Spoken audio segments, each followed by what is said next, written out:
Olá, meus amores, passando por aqui para trazer hoje o nosso 22º dia. Já estamos no 22º dia e aqui nós vamos começar hoje uma quarta etapa. Por que uma quarta etapa? Nós vimos ali até o 8º dia, um período assim introdutório do que seria, né, uma vida com um propósito. A partir de então, nós começamos a dissertar o que é o primeiro propósito que Deus nos deixa como regra de prática de princípios e valores e o que Ele requer de uma vida com um propósito.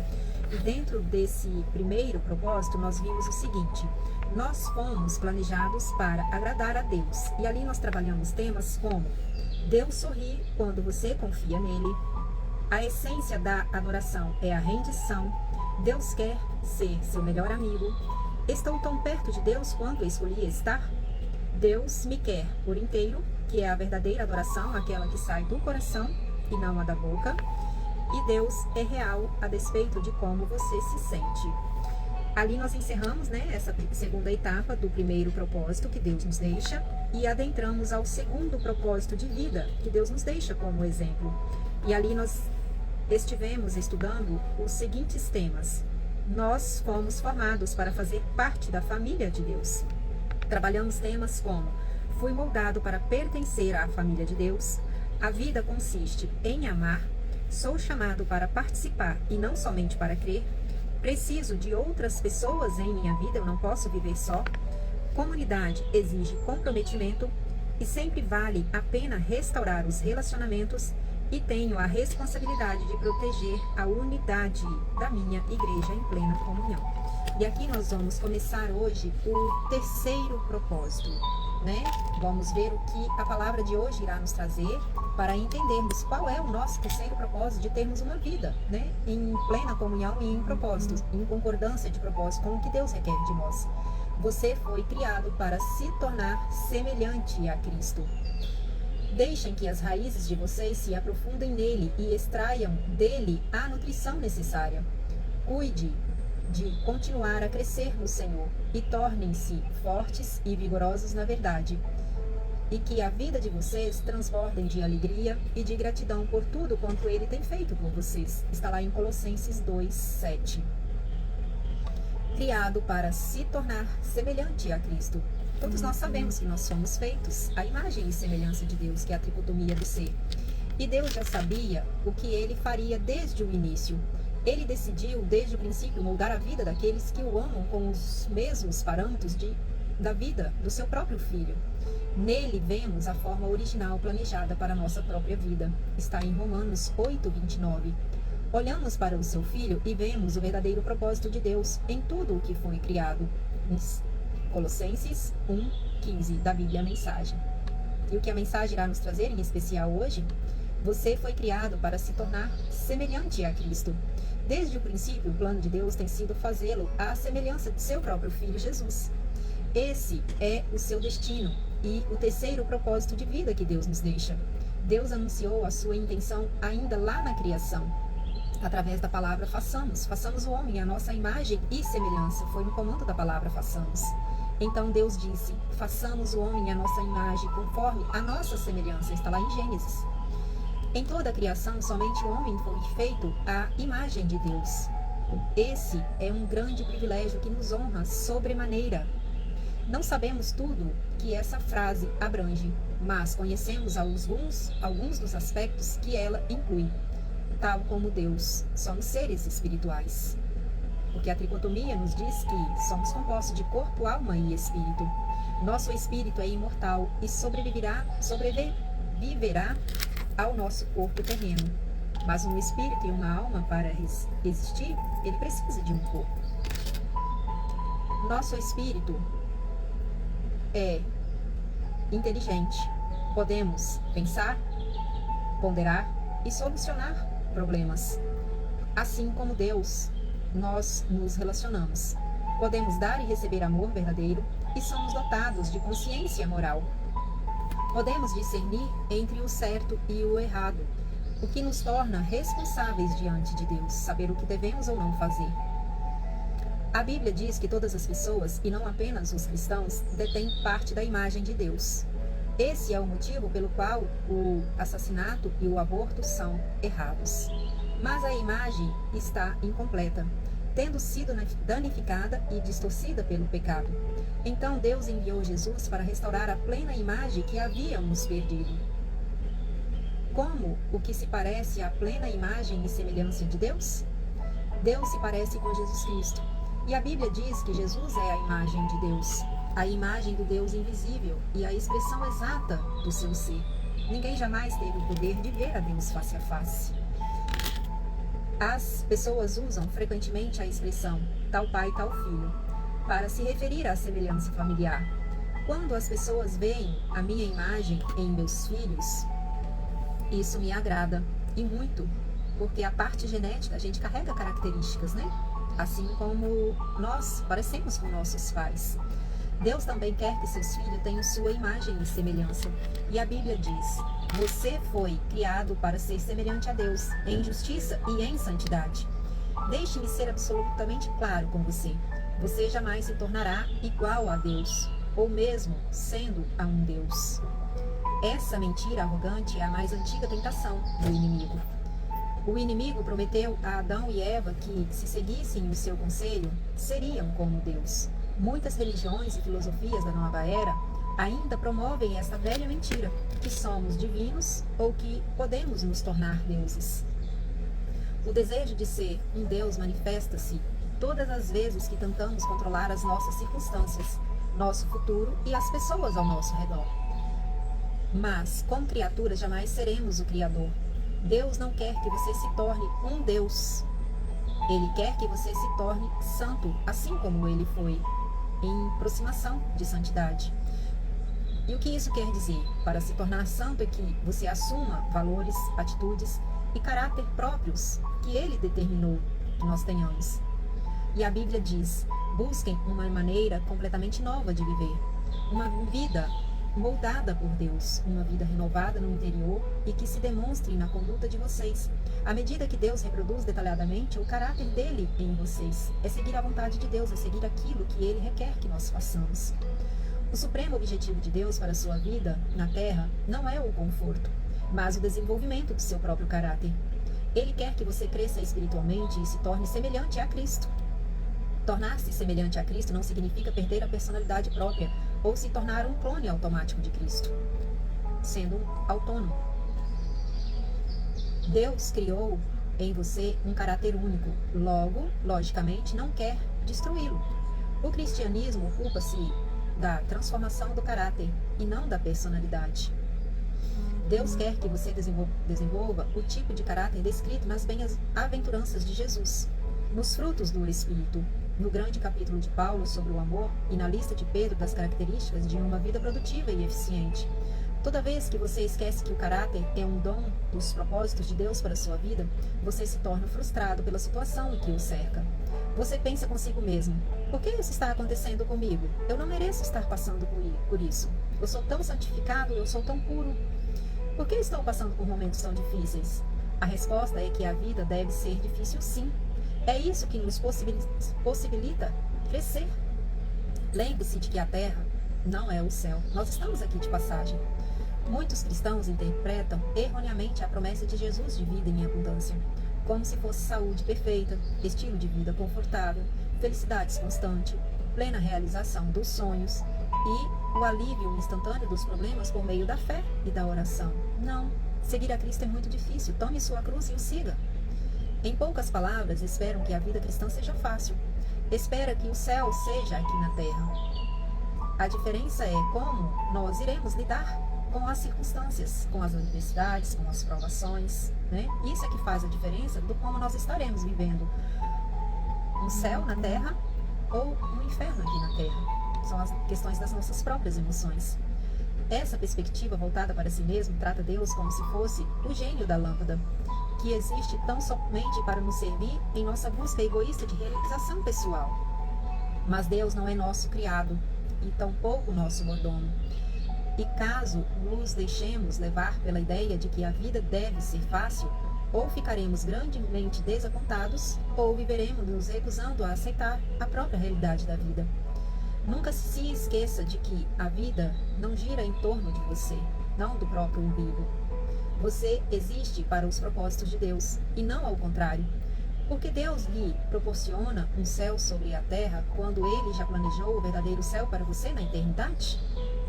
Deus nos dá o nosso tempo na terra para construirmos e fortalecermos o nosso caráter para o céu. Estamos aqui nos preparando. A obra do Espírito Santo de Deus em você. É tarefa do Espírito Santo produzir um caráter semelhante ao de Cristo em você.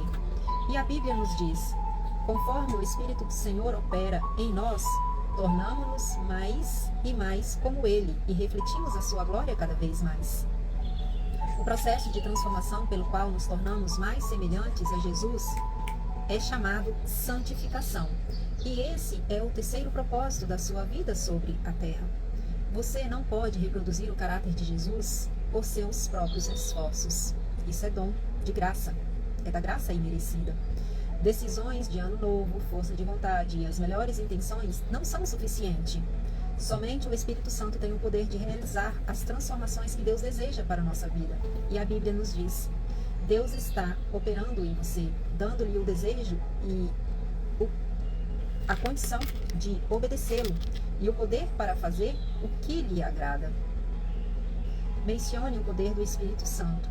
E muitas pessoas imaginam manifestações miraculosas e emoções intensas. Mas na maioria das vezes o poder do Espírito Santo é liberado na sua vida de maneira tranquila e despretensiosa, de modo que você nem se dá conta, nem tem nenhuma sensação. Ele frequentemente nos toca como uma brisa suave, como um vento. As características de Cristo não são produzidas por imitações, mas por habitação. Nós permitimos que Cristo viva através de nós, pois este é o segredo. Cristo vive em nós, o segundo nascimento. Não sou eu mais quem vive, é Cristo quem vive em mim. E como isso acontece na vida real? Pelas escolhas que fazemos. Nós escolhemos fazer a coisa certa nas diversas situações de nossa vida e confiamos no Espírito Santo de Deus para nos dar força, para nos dar amor, para aumentar a nossa fé, para nos dar sabedoria, para que possamos fazê-la e realizá-la. Uma vez que o Espírito de Deus vive dentro de nós, essas coisas estão sempre à disposição quando a pedimos. Devemos cooperar com o trabalho do Espírito Santo. Por toda a Bíblia vemos uma importante verdade ilustrada repetidamente. O Espírito Santo libera poder no momento em que você dá o passo de fé. Ele não vai liberar se você não estiver preparado para receber. Deus é muito educado. Ele já nos deu 99%, mas esse 1% é nossa parte. Nós devemos, estar buscando e fazendo. Quando Josué se defrontou com um obstáculo intransponível, as águas transbordantes do rio Jordão recuaram somente depois que os líderes pisaram na água corrente em obediência e fé. A obediência libera o poder de Deus e a ação do Espírito Santo. Deus espera que você haja primeiro, que você dê o primeiro passo. Não espere sentir-se poderoso ou confiante, porque a sua confiança não está em você, tem que estar nele.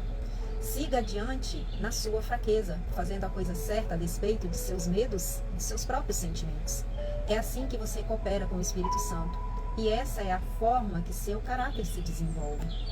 E a Bíblia compara o crescimento espiritual a uma semente, a uma edificação e a uma criança em crescimento. Cada metáfora exige uma participação ativa. Sementes devem ser plantadas e cuidadas, regadas, para que possam germinar. Edificações devem ser construídas desde a base. Elas não aparecem simplesmente. E as crianças devem comer e aprender a engatinhar desde pequenos. Eles não nascem e já saem andando. E se exercitarem para crescer. Embora esforço não tenha nada do que ver com salvação, está relacionado sim com o crescimento espiritual.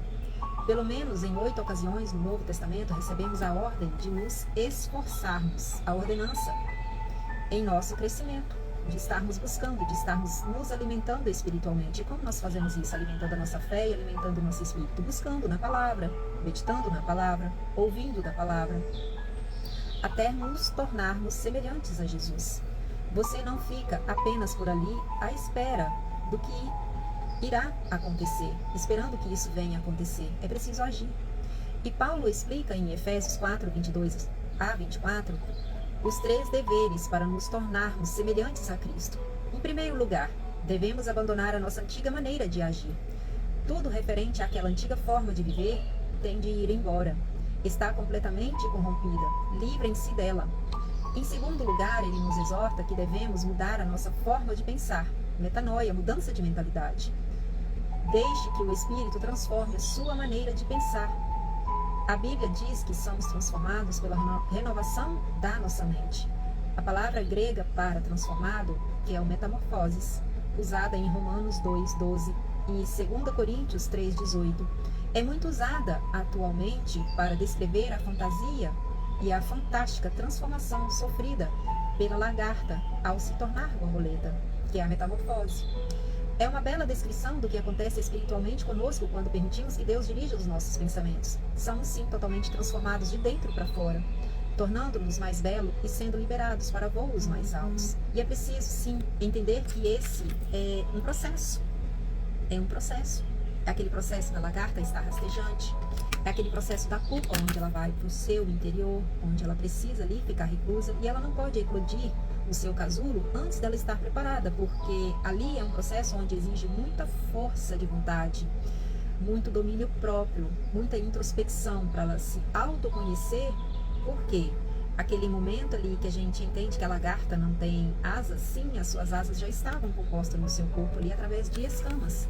E é nesse momento ali que ela vai para o casulo que ela vai depender e despender da maior força da sua vida para bombear o sangue, para suas asas tomarem força e no momento certo ele eclodir o casulo e conseguir alçar voos. Então esse processo da transformação de mente, transformai-vos pela renovação da nossa mente, é um processo. E é sempre pedindo a orientação do alto, que o Espírito Santo de Deus esteja agindo e nos direcionando, nos direcionando. O terceiro lugar, nós precisamos adquirir o caráter de Cristo ao desenvolver hábitos novos e dignos de Deus. O caráter é basicamente a soma dos hábitos. É como você habitualmente age. E a Bíblia diz: revestir-se de novo homem, criado para ser semelhante a Deus, em justiça e em santidade, provenientes da verdade. Pessoas não mudam, o que mudam são comportamentos. Mas eu não consigo mudar os meus comportamentos se eu não tiver conhecimento. Conhecimento do que fazer. Porque só o conhecimento ele tem força de ação nula. Por isso é um processo, é preciso um processo. Deus usa a sua palavra, as pessoas e as circunstâncias para moldar você. Os três fatores são indispensáveis para o desenvolvimento do caráter. A palavra de Deus supre a verdade que precisamos para crescer. Os filhos de Deus suprem o apoio que precisamos para crescer. E as circunstâncias suprem o ambiente que precisamos para pôr em prática e as características de Cristo. Se você estudar e aplicar a palavra de Deus, se reunir regularmente com outros cristãos, com outros irmãos e aprender a confiar em Deus nos momentos difíceis, garanto que você se tornará mais parecido com Jesus. Veremos então cada um desses ingredientes para crescimentos nos capítulos a seguir. Muitas pessoas presumem que tudo de que necessitam para crescer espiritualmente é estudo bíblico e oração. Mas algumas questões na vida nunca serão transformadas somente por estudos bíblicos e oração, ou até mesmo jejum. E Deus usa as pessoas. Ele normalmente prefere operar por meio de pessoas a realizar milagres, de forma que dependemos uns dos outros para alcançar a plena comunhão. Ele quer que cresçamos juntos. Em algumas religiões, as pessoas consideradas mais santas e maduras espiritualmente são as que se isolam das outras. Em monastérios, no topo de montanhas, afastada dos perniciosos contatos com as outras pessoas. Mas esse é um mal entendido grosseiro. A maturidade espiritual não é uma busca individual e solitária. Você não pode crescer à semelhança de Cristo em isolamento. Você deve ter pessoas à sua volta para poder interagir com elas e se fortalecerem. Precisa fazer parte de uma igreja e sim de uma comunidade. Por quê? Por que é necessário? Porque a verdadeira maturidade espiritual diz respeito a aprender a amar como Jesus amou. E você não pode ser semelhante a Jesus na prática sem que haja relacionamento com outras pessoas. É aprendendo a se relacionar que você vai estar aprendendo a amar e de fato ser como Jesus quer que você seja. Lembre-se, está tudo em torno do amor. Amar a Deus e amar aos outros são os dois mandamentos primordiais que Deus nos deixa. Tornar-se semelhante a Cristo é um lento e longo processo de crescimento. A maturidade espiritual não é instantânea e nem tampouco automática. É um desenvolvimento que durará o resto da sua vida. A respeito desse processo, Paulo nos diz: isso irá continuar até que sejamos maduros com Cristo. E seremos, então, quando alcançarmos essa maturidade, iguais, semelhantes a Ele, como de fato, a Bíblia nos diz que somos imagem e semelhança de Deus. Você é um trabalho em execução contínua. O processo não para.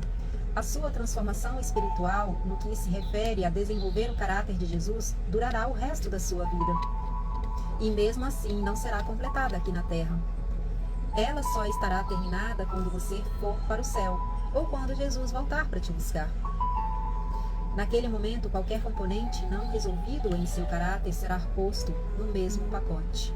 E a Bíblia diz que quando finalmente formos capazes de ver a Jesus em perfeição, nos tornaremos perfeitos assim como Ele. Não podemos sequer imaginar como seremos quando Cristo voltar. Porém, sabemos que quando Ele aparecer, seremos sim semelhantes a Ele, pois o veremos como Ele realmente é. Grande parte das confusões na vida cristã tem origem no desenvolvimento das simples verdades de que Deus está muito mais interessado em edificar o seu caráter do que em qualquer outra coisa. Preocupamos-nos quando Deus parece silencioso a respeito de determinados assuntos aos quais nos afligem. Qual carreira eu deveria escolher? A verdade é que existem muitas carreiras diferentes que poderiam estar de acordo com a vontade de Deus para a sua vida. O que mais importa para Deus é que, seja qual for a sua escolha, você a desempenhe como se fosse uma postura, como a postura de Cristo requer que você a desempenhe. Deus está muito mais interessado em quem você é do que no que você faz. Nós somos seres humanos e não fazeres humanos. Deus se preocupa muito mais com o seu caráter do que com a sua própria carreira, com o seu lado profissional. Porque você levará o caráter para a eternidade, mas não a sua carreira. Tudo que você faz aqui ficará. E a Bíblia adverte: não se tornem tão bem ajustados à sua cultura, a qual vocês se moldam mesmo sem pensar. Em vez disso, fixem sua atenção em Deus. Vocês serão transformados de dentro para fora, porque é dentro que rege fora. Ao contrário da cultura que está em seu redor, sempre conduzindo vocês para baixo e para o nível de imaturidade. Deus produz o melhor em vocês e desenvolve em vocês uma maturidade muito mais bem formada. É preciso que você tome uma decisão contra a sua formação cultural, para se concentrar em se tornar mais semelhante a Jesus Cristo. Caso contrário, outras forças, como amigos, como os pais, como os colegas de trabalho e a própria cultura estabelecida, tentarão moldá-lo à sua própria imagem. Lamentavelmente, um rápido exame em livros cristãos populares revela que muitos cristãos abandonaram o modo de vida em razão dos grandes propósitos de Deus e contentaram-se com a estabilidade emocional e a realização pessoal. Isso é narcisismo e não discipulado. Jesus não morreu naquela cruz apenas para que pudéssemos levar vidas equilibradas e confortáveis. O seu propósito é muito mais profundo. Ele quer nos tornar como Ele, antes de nos levar para o céu com Ele. Esse é o nosso grande privilégio, a nossa responsabilidade direta e o nosso destino final.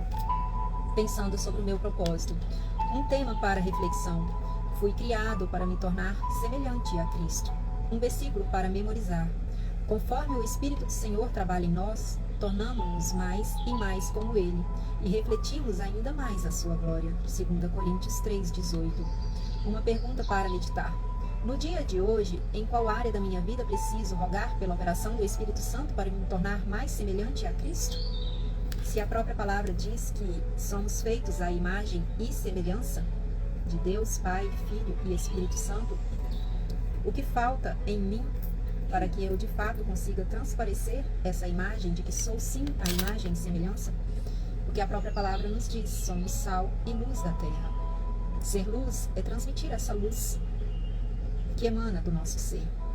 Ser sal é ser capaz de dar sabor à vida dos outros e não amargura. Reflita sobre isso. Você tem conseguido transmitir essa luz? Você tem conseguido dar sabor à vida do outro? A sua vida tem sido saborosa? Você tem conseguido receber o próprio sabor do Criador, te mantendo na temperança correta? Uma palavra para reflexão. Que Deus abençoe o seu dia, que Deus abençoe a sua vida, que Deus abençoe a sua família, a sua comunidade. Um grande beijo, ótimo dia para você e até breve, onde estaremos trazendo mais um capítulo desse grandes revelações. Eu tenho ficado surpreendida com as revelações desse livro, confesso. Tem falado muito ao meu coração e eu espero que assim também esteja falando profundamente ao seu coração. Ainda grandes coisas. Nós estamos aqui começando a adentrar aí um pouquinho da segunda parte, da segunda etapa. Ainda tem muito por vir. Que Deus abençoe o seu dia grandiosamente. Um beijo no coração e até breve. Fiquem com Deus.